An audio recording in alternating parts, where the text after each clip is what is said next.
Dony, why don't you introduce yourself to everybody and tell us how you got interested in salsa in the first place and how you ended up with Calle Real? Well, I studied in Cuba in the end of the 90s, 98, 99.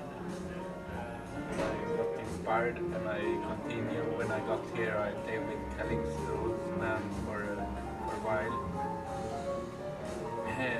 And then I had a little band with Thomas and Kalle. And then we joined, Thomas joined Calle Real first and joined.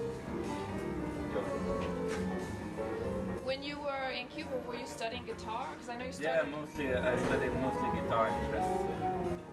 How did you end up piano? Because when I got here, I played a bit piano before, I mean, as a child, when I grew up.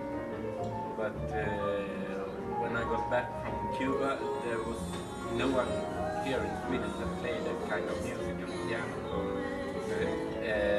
My friends who wanted to start, I went with a couple of friends from here to Cuba, and they wanted to start like a Timba group, but they were inspired. They wanted me to play the piano because I was the only one they know who played it, who possibly could play that kind of music, so I started to pick up some lines. How did you pick up the style of tumbao that they have in Cuba? I mean, it's much more aggressive and interesting, in my opinion, than regular salsa montunos. No, I think it was quite easy since I had been there for almost a year, and I was to all these concerts with everyone, with Paulito and Isaac, and so I picked it up somehow there. Then since I studied also the dress lines are similar to original tumbao playing, so I think it was quite easy then to pick it up. Peter, tell us your story. Well, I just started to play with the band last year, I think it was... I started to play salsa and timba when I moved to Stockholm. I never played it before, about 5 years ago. And I moved here to study at the Royal College of Music. And I met all these guys who was playing timba and salsa. And I got the opportunity to play with these guys, and it's the top band in all of Europe, I think. And it's great. It's really fun. Kafry. See. Well, I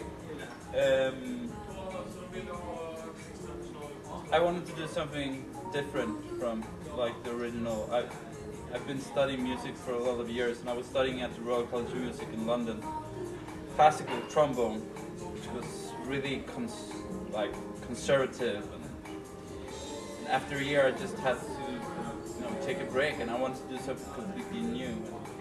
And one evening, I met Gunnar out in a club, and he said he'd been in Cuba for a year. And the same evening, I was out with Thomas, because we're old friends since high school.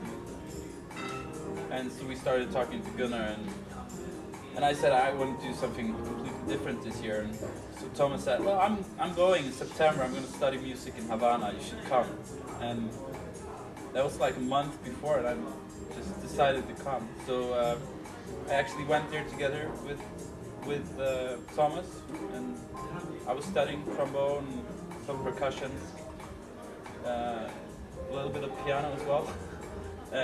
In Havana for a year, and I don't think I've been actually been more like interested in Brazilian music before that, like so. And I mean, apart from like apart from when I was at the social club, I hadn't heard that much Cuban music. But it's impossible to live in Cuba and not fall in love with the music because it's so much Cuba. So since then, yeah, came back to Stockholm. We formed a group called Salam Aleikum together with some friends. And then after a couple of years, I joined Calle Real. At first just playing trombone, then was playing trombone and guiro, then I was playing trombone, guiro and like doing choros, and then finally I decided just to do like guiro and choros on the gigs. Still I played on 2 records, trombone as well. It's hard for me to stay away from trombone. It's like the same with me, percussion. Yeah, you play some percussion on the album, don't you? Absolutely. So, like, next album is gonna be Peter's first album, but he's not gonna play any trombone solos because I'm gonna take all of them. Okay, and I'd like you guys to address the issue. Sometime last year I got an email from someone saying that they heard that Calle Real was breaking up, and did I know anything about it? And I said, no, I don't know anything about them breaking up. As far as I know, they're still, you know, going on. So maybe you guys can address that and put your fans' minds at ease. Yeah, well, we're not breaking up. We're like this old marriage that will go on forever. With all the ups and downs and everything like that. So yeah, we're not breaking up. Well, maybe some of you have heard that Patricio moved to Chile. So he's living in Santiago right now. But we still keep the group together. We play.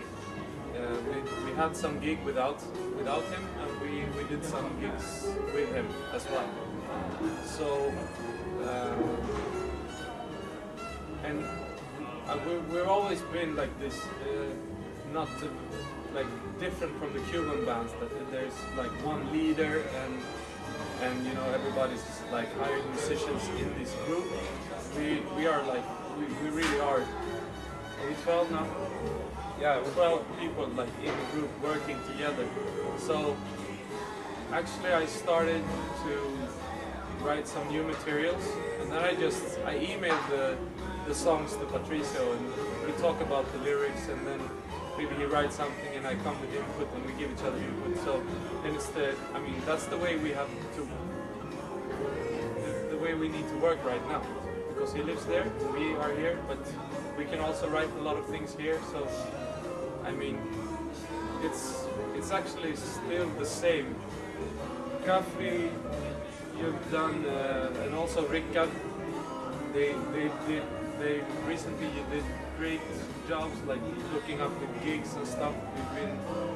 We've been playing Stockholm twice. We've been to Israel. We've been to Kraljevo in Serbia. Yeah, we have things coming. I don't know if can we talk about that? Yeah, sure. Yeah, we're going to Japan. Yeah, so we have a lot of things going on. So we're absolutely we're not breaking up. And how are things going? When can we expect you to record your next album? Well, We have some plans. yeah, we have plans. We have plans on different albums actually. I think I said that in the last interview we did, like that. I want to release a live CD or DVD, maybe CD, DVD. So that I think I hope to get that train going quite soon. But we write new material, but nothing. We don't have strict plans for when to release the third album. Is it a little bit hard to get people together for recording and stuff because you also have other groups that you're working with? I don't think, I mean, we just, of course that's always a problem with a 12-piece band, and everyone is freelance musicians. We have a lot of different projects going on constantly. So of course that, I mean, that's sort of a problem. But so far we managed to record 2 albums, and I think the next one, when we decide to go into the studio, it's not going to be a problem. But I think we're still like assembling material, and we're trying to, you know, write. I mean, we all have like new material that we are like working on simultaneously, and so I think when we have assembled that material, we will like go into that process of recording the album and start. Are you gonna finally fulfill Dony's dream of writing a really good feminist song? Probably yes, because now when Patricio is in Chile, you have to write the lyrics yourself. Yeah. So then you can do whatever you want. No, but it's, I mean, I try to see it as not as a problem, but like something good, because it's nice to have like 12 different people, everybody playing with different stuff, types of music, different types of music and all that. So it's when we get together, it's cooking. I mean, we're doing a lot of different things, so it's very nice when we get together and write songs. And I think as soon as we are like within the next year, it will come. And the recording process is not that hard. It's the writing process that is hard. But I mean, if Kafry comes up with a couple of songs, and me and Patricio also, I mean, Dony, he's very special. He always writes songs. So when I just need to ask him, and he will like, yeah, I have a couple of songs, and then you get down to, and then you like go to his studio, and he like picks up maybe this one and maybe this one, and then you always have like 5 or 6 songs going on. So then you just have to do the chorus and arrange some stuff, some horns and stuff, and then it's a song.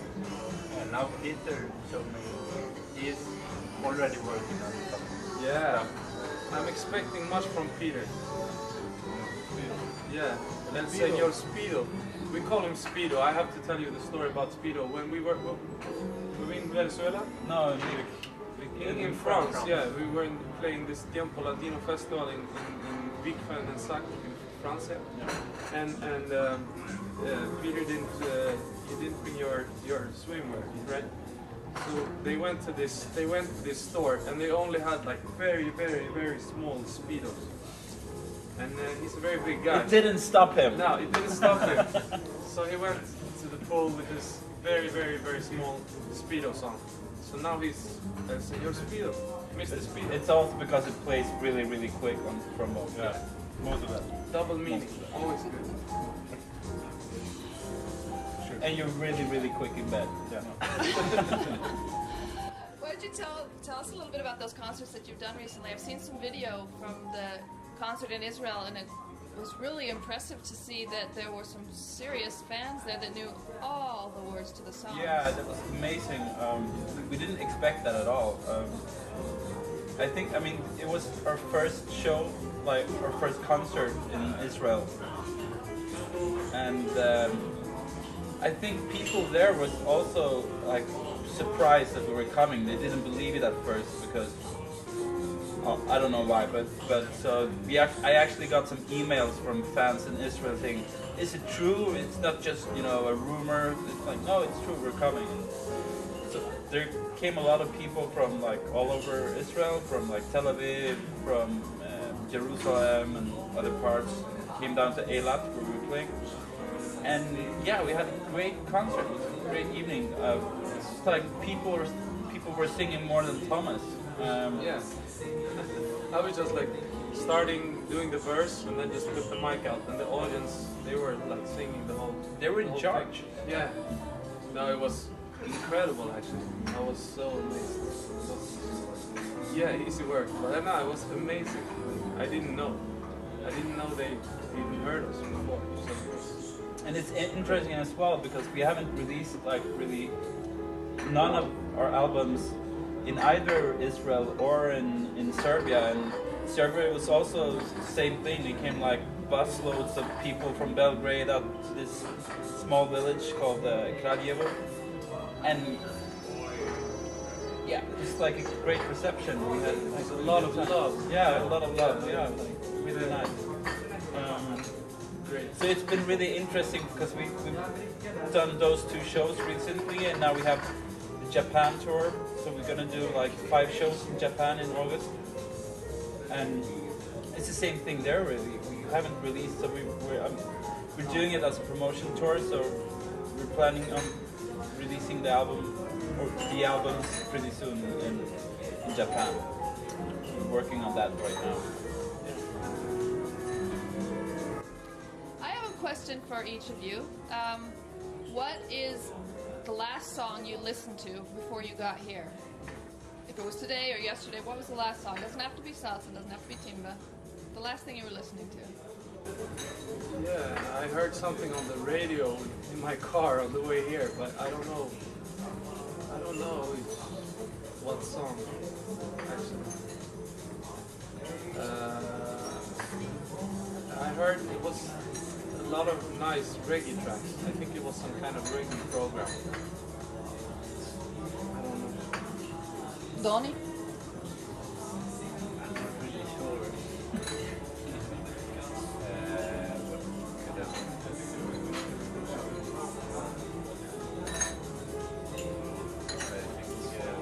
You don't listen to music much, huh? What? You don't listen to much music. Yeah, I do sometimes, but mostly radio. I have some favorite radio programs that I listen to. There's one called Klingan. It mixes a lot of music from all over the world. But let's listen to that one. And maybe that was the last thing I someday. Peter? I think it actually was Miles Davis. With Miles Davis working. I think it was the last one. Kind of nerdy. Lucky you. Yeah, Miles Davis.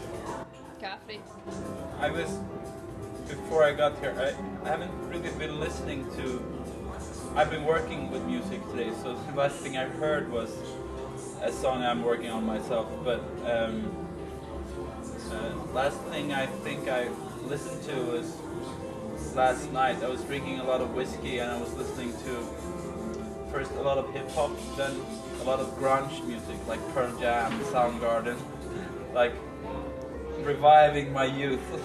And then the last thing I listened to before I went to sleep last night was probably Miles Davis as well. Stella by Starlight, 1964, My Fun Valentine. It's a great recording.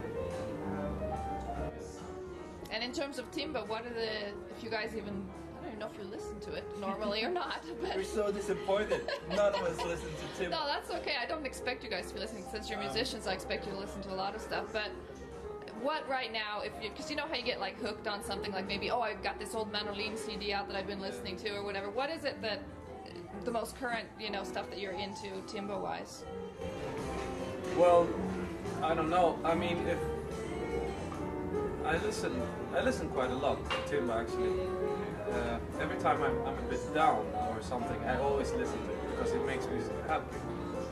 I have my Los Bambang playlist, so it's just all the albums, and also my Charanga Banera playlist. So, but the reason I think I don't know much about the new things. I've heard Lito Reve, new stuff. It's great, and also Habana de Primera. Habana de Primera, they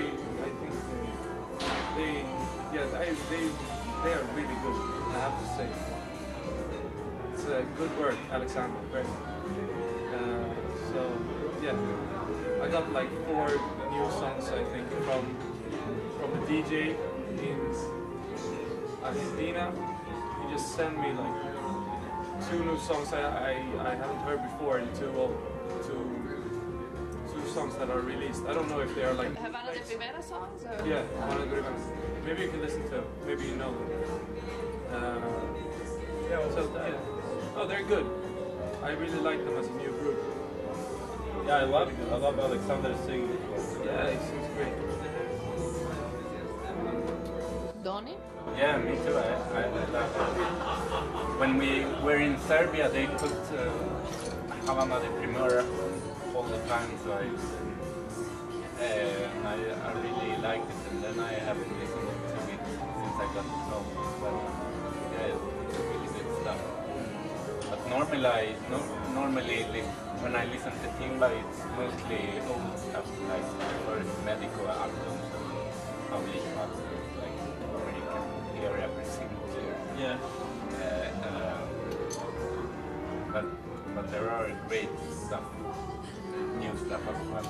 And I mean, Bambam and Elito Riviera always great things. Manolita. I listen to a lot of Elio Riviera and Manolita. Especially the live album from Miami. I listen to a lot. Just to He's got a new song out now too, actually. Yeah, I haven't heard it. Yeah, I heard some new stuff from Paulita as well. I don't know if it was released. Did he release a new album recently? No. I would like to go to Cuba again. It was a long time, I think. When were we there last time? 2005. It's been absolutely too long. It's been too long since we've been there. So. Was that when you were there for the Benny Moré festival, or was No, that? that was 2003. Yeah, no, I've been there since. I haven't. Yeah, it's crazy. I need to go. You guys have to get into Cuba Disco or something. Yeah, we need that. Or maybe just go to Brownberry and to Rickard's place. Yeah. Yeah, we can listen. Yeah, if you want to hear all the new stuff, you just have to go to Rickard Valdes. I met this Swedish rapper named Timba, and he was there with his band, played on this, like... Timbuktu. Yeah, Timbuktu. He was there playing with his band, like some festival, Swedish-Cuban festival in Havana. So he was there playing with his band, and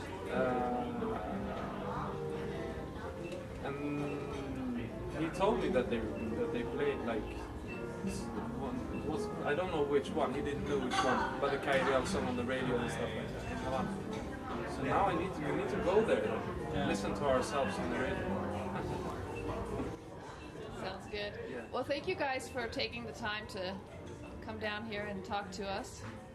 We're looking forward to another single at least coming out soon. Yeah.